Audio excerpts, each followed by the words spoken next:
अत्याचारी बहू। ये कहानी एक सुंदर से जंगल की है जहाँ पर एक रिंकी और शाम नाम का चिड़िया का जोड़ा रहा करता था। शाम चिड़िया की अच्छी नौकरी थी और वो अच्छे रुपए कमाता था, इसीलिए उसने एक बिजनेस भी शुरू कर लिया था। धीरे धीरे समय बीतता गया और उनका बेटा गोलू चिड़ा जवान हो गया। देखो बेटा गोलू, अब तुम बड़े हो गए हो। अब तुम्हें कोई अच्छी सी नौकरी करनी चाहिए ताकि हम भी तुम्हारी शादी करके अपने कर्तव्य से मुक्त हो सके। हाँ। क्या पापा, आप हर समय मेरे पीछे पड़े रहते हैं। अरे हमारे घर में इतना पैसा है, आपकी इतनी अच्छी नौकरी है और हमारा बिजनेस भी तो कितना अच्छा चल रहा है, तो फिर मुझे नौकरी करने की क्या जरूरत है। अरे बेटा तुम ऐसा क्यों सोचते हो? हमारा बिजनेस तो अच्छा चल ही रहा है, लेकिन मेरी नौकरी हमेशा तो नहीं रहेगी ना। ना एक दिन तो मुझे नौकरी से रिटायरमेंट लेकर घर में बैठना ही पड़ेगा। तब यह घर कैसे चलेगा? भाई उसके लिए तो तुम्हें एक अच्छी सी नौकरी जरूर करनी चाहिए। हाँ। पिता शाम की बातों को गोलू ज्यादा गंभीरता से नहीं सुनता है और उनको टाल देता है। जाने दीजिए ना, अगर हमारे बेटे की नौकरी करने में रुचि नहीं है तो आप क्यों उसे बार बार कहते हैं? आप अपना बिजनेस का काम उसे क्यों नहीं सिखा देते? एक बार वो व्यापार के गुण सीख जाएगा तो फिर हम उसकी शादी करके एक अच्छी सी बहू घर ले आएंगे। अपनी पत्नी की बात सुनकर शाम चिड़ा बुझे मन से अपने बेटे गोलू को अपना बिजनेस सिखाने लगता है। कुछ दिन बाद गोलू की शादी एक सुंदर सी सौम्या नाम की चिड़िया से करा दी जाती है और वो चिड़िया बहू बनकर उनके घर आ जाती है। माताजी, पिताजी, आप दोनों मेरे लिए सास ससुर नहीं, मेरे माता पिता के समान हैं। मैं आप दोनों की हमेशा अपने माता पिता के समान ही देखभाल करूंगी। बहू सौम्या के मुंह से ऐसी बातें सुनकर दोनों पति पत्नी बेहद खुश हो जाते हैं और अपनी किस्मत पर बहुत घमंड करने लगते हैं। शुरू में तो सब कुछ बहुत अच्छा रहता है, पर सौम्या घर के सारे काम बहुत अच्छे से करती है और अपने सास ससुर की भी बहुत सेवा करती है, जिससे वो दोनों बहू से बहुत खुश हो जाते हैं। सुनिए जी, हमारी तो किस्मत ही खुल गई जो हमें इतनी प्यारी बहू मिली है। मैं सोच रही हूँ कि अपने सारे गहने बहू सौम्या को उपहार में दे दूं। आखिर मेरे बाद वो गहने बहू के ही तो हैं। अरे वाह वाह वाह, तुम बिल्कुल सही सोच रही हो रिंकी। मैं भी सोच रहा हूँ कि बिजनेस का सारा काम अपने बेटे को सौंप दूं और अब थोड़ा आराम करूँ। हाँ। कुछ दिन बाद पिताजी, मैं अपने व्यापार का काम आगे बढ़ाना चाहता हूँ, जिसके लिए मुझे कुछ लोन की जरूरत है, लेकिन ये मकान तो आपके नाम पर है, इसीलिए मुझे बैंक से लोन नहीं मिल पा रहा है। अगर आप ये मकान मेरे नाम कर दे तो मैं आसानी से लोन लेकर अपना व्यापार बढ़ा सकता हूँ। अरे वाह बेटा, तुम तो बहुत समझदार हो गए हो जो अब व्यापार को बढ़ाने के बारे में सोच रहे हो। क्यों नहीं, अब मैं जल्द ही यह मकान तुम्हारे नाम कर दूंगा। अब फिर तुम आसानी से बैंक से लोन लेकर अपना व्यापार आगे बढ़ा सकते हो। हाँ। इस तरह शाम चिड़ा अपना मकान भी इकलौते बेटे गोलू के नाम पर कर देता है। कुछ दिन बाद शाम चिड़ा अपनी नौकरी से रिटायर हो जाता है और घर पर बैठ जाता है। अरे, अब तो ये सास ससुर दिन भर घर पर ही बैठे रहते हैं। मैं तो उनकी सेवा करते करते बिल्कुल परेशान हो गई हूँ। आखिर कब तक ऐसे ही चलता रहेगा? अब मुझसे दिन रात इनकी सेवा नहीं होगी। ससुर शाम की नौकरी जाने के बाद बहू सौम्या और बेटे गोलू के व्यवहार में अचानक ही परिवर्तन आ जाता है। अरे माँ जी, मैं घर के काम करती रहती हूँ और आप यूं ही खाली बैठी रहती हैं। अब से घर की साफ सफाई का काम आप ही करेंगी। ये कैसी बातें करी हो बहू? अब मैं इस उम्र में घर के काम नहीं कर पाऊंगी। माँ जी, अगर इस घर में रहना है तो घर के काम तो आपको करने ही पड़ेंगे। आप घर की साफ सफाई का काम करेंगी और पिताजी बाहर से सब्जी लेकर आएंगे और खाना बनाएंगे। मैं मुफ्त में आप दोनों को इस घर में नहीं रखने वाली। देख रहे हैं शाम जी, आपकी नौकरी के जाते ही इस बहू के तो तेवर ही बदल गए हैं। लेकिन हम लोग कर भी क्या सकते हैं? हमने तो ये मकान भी इन दोनों के नाम पर कर दिया है। अब अगर हमें इस घर में रहना है तो इन दोनों की बातें तो सुननी ही पड़ेगी। इसके बाद रिंकी चिड़िया और शाम चिड़ा मिलकर घर के सारे काम करने लगते हैं और उनकी बहू सौम्या बैठकर आराम से टीवी देखने लगती है। एक दिन रिंकी चिड़िया की तबीयत थोड़ी खराब हो जाती है। सुनो बहू, आज मेरी तबीयत कुछ खराब लग रही है। थोड़े पैसे दे दो तो मैं तुम्हारे ससुर जी को लेकर डॉक्टर पक्षी के पास चली जाऊं। देखिए माँ जी, अब आपकी उम्र बढ़ रही है। आप रोज रोज बीमार रहेंगी तो मैं आपको रोज डॉक्टर के पास ले जाने के लिए पैसे नहीं दे पाऊंगी। कुछ नहीं हुआ है आपको, बढ़ती उम्र में ऐसा होता ही है। बहू के मुंह से ऐसी बातें सुनकर रिंकी चिड़िया को बहुत दुख पहुंचता है। अब तो धीरे धीरे रिंकी के अत्याचार बढ़ते ही जाते हैं।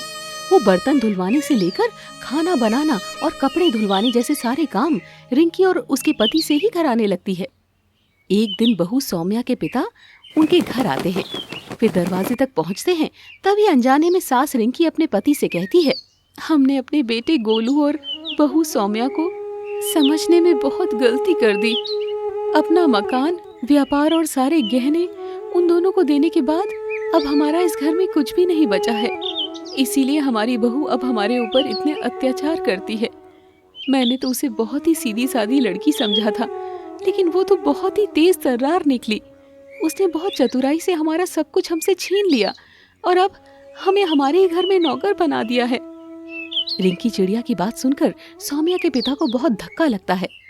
बेटा सौम्या, जैसा व्यवहार आज तुम अपने सास ससुर के साथ कर रही हो ना, अगर ऐसा तुम्हारे भाई भाभी मेरे साथ करे तो तुम्हें कैसा लगेगा?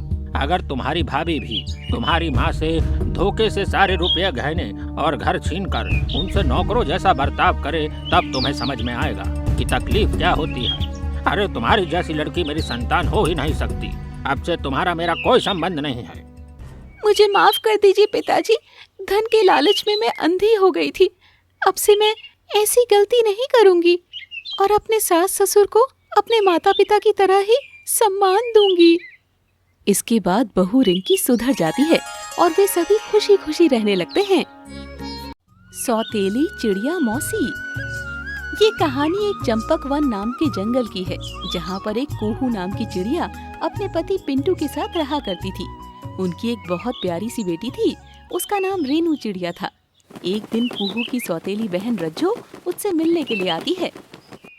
कैसी हो कुहू दीदी, कितने सालों बाद आपको देखा है। आप तो जैसे मुझे भूल ही गई हो। अरे नहीं नहीं, तुझे कैसे भूल सकती हूँ।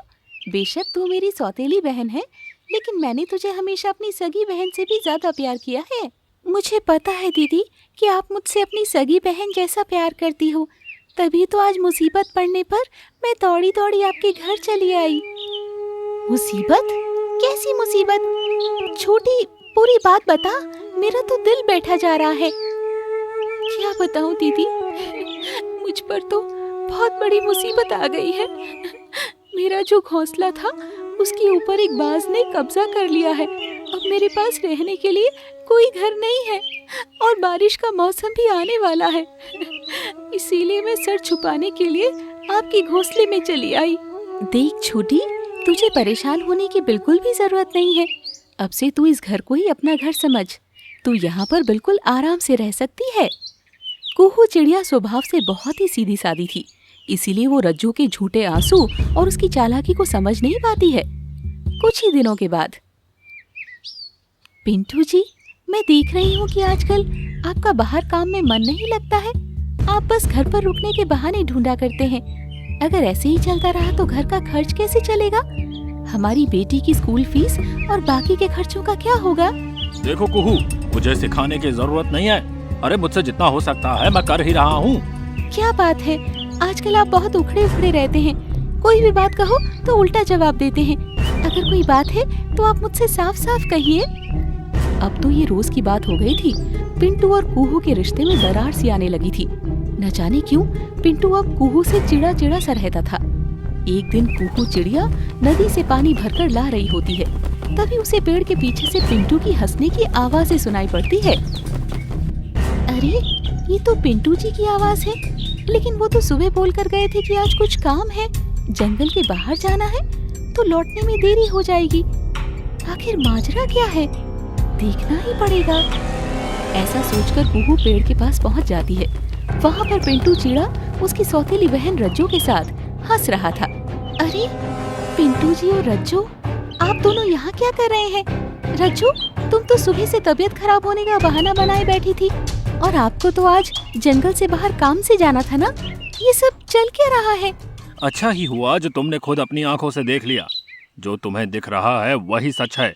अब मैं तुमसे नहीं, रज्जो से प्यार करता हूँ और बहुत जल्द हम दोनों शादी करने वाले हैं। तुम जितना जल्दी हो सके ये घर छोड़कर जा सकती हो। ये आप क्या कह रहे हैं? कम से कम अपनी बेटी का तो सोचिए। रज्जो, तू तो मेरी बहन है। मैंने बहन समझकर तुझ पर एहसान किया और तू मेरा ही घर तोड़ने लगी। अरे शर्म नहीं आई तुझको? अरे जाओ जाओ, मेरे मुंह लगने की जरूरत नहीं है। पहले अपना पति संभालो, फिर मुझे ज्ञान देना।